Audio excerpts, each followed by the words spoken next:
All right, so now it's time to pack the bearings. So I got my Lao bearing packer. I've been using these for years. They're very good. Got it from O'Reilly's Auto Parts because I couldn't find my other one. But before I get too deep into that, let's take a look at the grease. Some high temp bearing grease that I got from O'Reilly's Auto Parts. It's all about the same. Get my gloves on because the stuff is messy. Okay, so I got to get the grease into the container.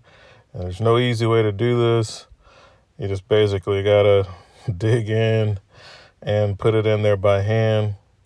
That's why you're definitely going to want to have gloves with this. Super messy, but the best part is you don't have to do it but like once. Once every once in a while. I mean, if you pack a lot of bearings, you got to do it more often. So here we go. Let's dig right in. Get a big glob of grease and just push it in there. That's all you got to do. Like I said, this Lao bearing packer, it was very inexpensive. You can probably get it cheaper from Amazon, maybe. I mean, you can check the prices and see. I think I paid like $35 at O'Reilly's. Surprisingly, O'Reilly's Auto Parts, they sell a lot of Lao stuff. I mentioned this before on another video. And I like that because Lao makes a lot of their stuff in the USA and it's quality. So with the excess grease that's left, I typically like to rub that on the inside of the parts that I'm working on because they need to be lubed anyway. So just getting rid of some of the excess grease because that's where the spindle goes at and that needs to be greased up anyway. So might as well go ahead and use that extra grease. All right.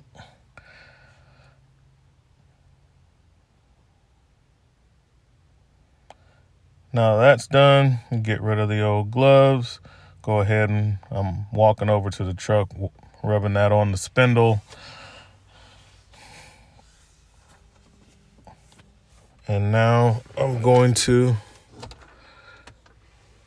put a little more on the other spindle on the other side of the truck and get this stuff prepped up and ready for the installation after I get the bearings installed. So of course the first one that you have to do is going to be the rear bearing that goes on the inside. So take the bearing, put it in there, tapered side down, basically like you would put it in the wheel. And then you put the little cone piece in there and squeeze. This takes a lot of force, but it will go. I mean, you're literally squeezing that grease through those tiny little channels of the bearing. So it takes a little muscle, but you can get it. If you don't want to do it this way, I'll show you another way where you can just use your foot. A lot of times I just put the thing on the ground and then I just step on it. Take the excess grease and just rub it all around the bearing. Get the thing lubed up really good and get ready to install it into the hub. As you can see, this is not a hard process. This is the same procedure that you would use if you were doing a camper. This is an old truck. I was kind of surprised when I took this apart and saw that the truck was like this. I was like, wow, this is just like working on a camper. But it is a 30-year-old truck, so maybe that's just how they did it back then. Drop that bearing in there. Now it's time for the seal. Let's give it a second there.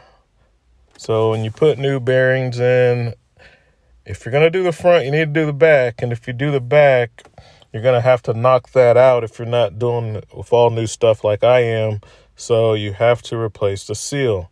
I mean, I've worked with a crappy guy before out, and anyway, I'm not gonna tell you where his shop is located, but he wants to try to reuse the old seals instead of giving the people new seals, and I'm like, man, I don't do that. So yeah. So I use a bearing and race driver set. I just get the biggest one that I have, which is like a 30 or something, and it fits over the whole, like the hub part. And then I just take the hammer and I tap it in. Because it's wider than the whole surface area, once the seal is seated, it's perfectly flush all the way across.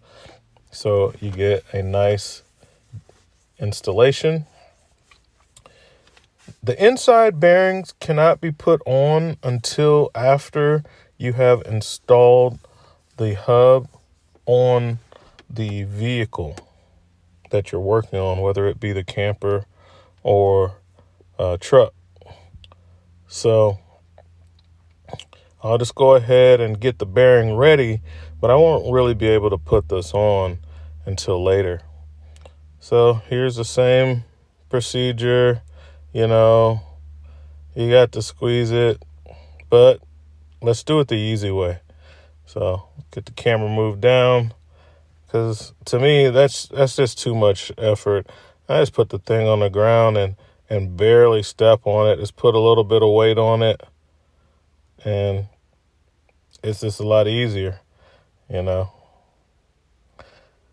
I'm sure they didn't intend for you to use the tool like that, but it's mine, and I'm going to use it the way that it works the best for me. So it's just a lot less effort to do it that way, and I get a better pack.